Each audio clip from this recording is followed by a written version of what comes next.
Back to another video. आज हम करने वाले हैं क्लास 10th का एक्सरसाइज 8.2। 8.2 करने से पहले हमें जो है ट्रिग्नोमेट्रिक रेशियोज के कुछ एंगल्स पता होने चाहिए। ठीक है, कौन कौन से एंगल्स पता होने चाहिए? 0 डिग्री पे कितना होता है, 30 डिग्री पे कितना होता है, 45 डिग्री पे कितना होता है, 60 डिग्री पे कितना होता है, 90 डिग्री पे कितना होता है। ठीक है, हमें सारे ट्रिग्नोमेट्रिक रेशियोज की वैल्यू हमें पता होनी चाहिए। मैंने यहाँ पे एंगल ए लिया है, यानी sine A, cos A, tan A, cot A, cosec A और सेक ए, इनकी हमें जो है वैल्यू पता होनी चाहिए। ठीक है, देखो अगर साइन 0 की वैल्यू मुझसे पूछी जाएगी तो कितनी होती है? 0। साइन 30 की वैल्यू कितनी होती है? 1/2। साइन 45 की वैल्यू कितनी है? 1/√2। साइन 60 की वैल्यू कितनी होती है? √3/2। और साइन 90 की वैल्यू 1।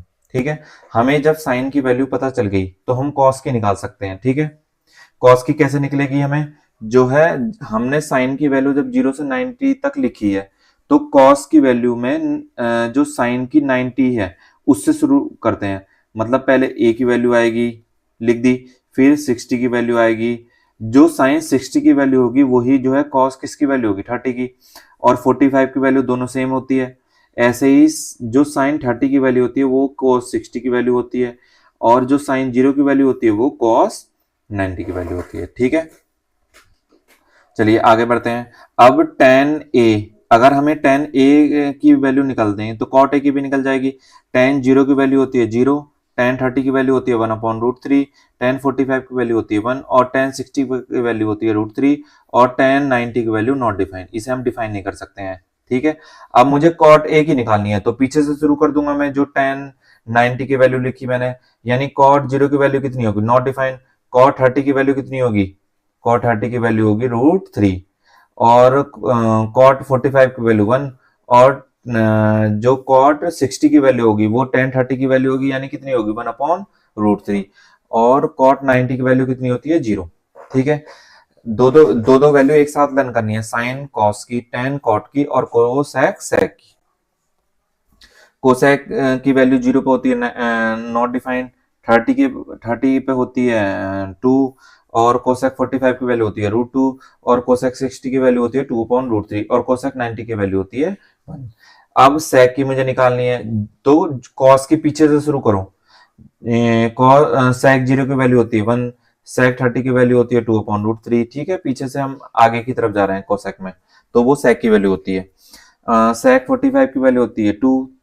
ठीक है, सेक 60 की वैल्यू होती है 2, सेक 45 की वैल्यू होती है √2 और सेक 60 की वैल्यू होती है 2 और सेक 90 की वैल्यू कितनी होती है?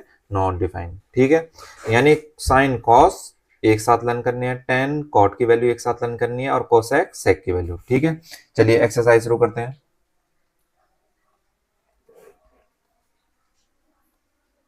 देखो, क्वेश्चन फर्स्ट है। क्वेश्चन फर्स्ट के बहुत सारे पार्ट दे रखे हैं, 5 पार्ट्स हैं। फर्स्ट पार्ट ये है साइन 60 कॉस 30 प्लस में साइन 30 और कॉस 60। अगर हमें ट्रिग्नोमेट्रिक रेशियोज की अगर वैल्यू पता होंगी एंगल्स पे, 30 डिग्री पे, 45 डिग्री पे, 60 डिग्री पे, 90 डिग्री पे, 0 डिग्री पे, तो हम क्वेश्चन इजीली कर पाएंगे। ठीक है, सबसे पहले हमें साइन 60 की वैल्यू पता लिखनी है। साइन 60 की वैल्यू होती है, हमें पता है कितनी होती है? √3/2। अब साइन 60 कॉस 60 है, ये मल्टीप्लाई में है कॉस 30। कॉस 30 की वैल्यू कितनी होती है? √3/2। ठीक है, लर्न हो जानी चाहिए। साइन 30 की वैल्यू होती है 1/2 और कॉस 60 की वैल्यू होती है 1/2। ठीक है, अब √3 और √3 की जब मल्टीप्लाई करेंगे कितना आएगा? 3 और 2 2 जा 4। ठीक है, प्लस में 1 की मल्टीप्लाई 1 से करेंगे 1 और 2 2 जा 4। ठीक है, अब इसको सॉल्व करना है। सॉल्व कैसे करेंगे? एलसीएम ले लेंगे। 4 और 4 का एलसीएम कितना होता है? 4। 4 के टेबल में 4 कितनी बार आता है? 1 और 1 की मल्टीप्लाई 3 से करेंगे 3। 4 के टेबल में 4 कितनी बार आता है? 1 और 1 की 1 से मल्टीप्लाई करेंगे कितना आएगा? 1। यानी 3 में 1 ऐड करेंगे कितना आएगा? 4 और अपॉन में 4। 4 से 4 कैंसिल कितनी बार होता है? 1 बार। यानी जब हमने इसको सॉल्व करा तो कितनी वैल्यू आई? 1। ठीक है, हम फर्स्ट पार्ट कर चुके हैं। आइए सेकंड पार्ट करते हैं।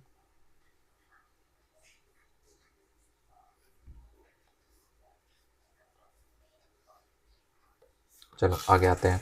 सेकंड पार्ट में है हमारे पास दे रखा है 2 tan² 45 cos² 30 और sin² माइनस साइन स्क्वायर 60। चलिए इसकी वैल्यू रखते हैं, बिल्कुल इजी है। 2 लिखा मैंने मल्टीप्लाई में, टेन 45 की वैल्यू कितनी होती है 1।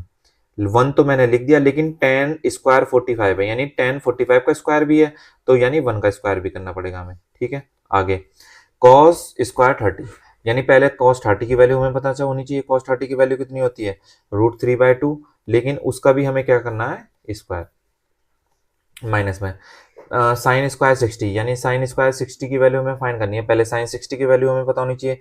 साइन 60 की वैल्यू कितनी होती है √3/2, लेकिन उसका भी क्या करना है हमें स्क्वायर। चलिए करते हैं, टू की जगह 2 और 1 का स्क्वायर कितना होता है 1, प्लस में √3/2, यानी दोनों का स्क्वायर करना है। √3 का स्क्वायर कितना होगा 3, और 2 का स्क्वायर कितना होगा 4, माइनस में √3 का स्क्वायर 3 और 2 2 जा 4। ठीक है, 2 1 जा 2, प्लस में 3/4 और माइनस में 3/4। पहले प्लस माइनस वाले कैंसिल कर सकते हैं। माइनस में 3/4 और प्लस में 3/4 दोनों कैंसिल हो जाएंगे, कितना बचेगा 2, यानी जो सेकंड वाला है इसका आंसर कितना आया 2। इजी है।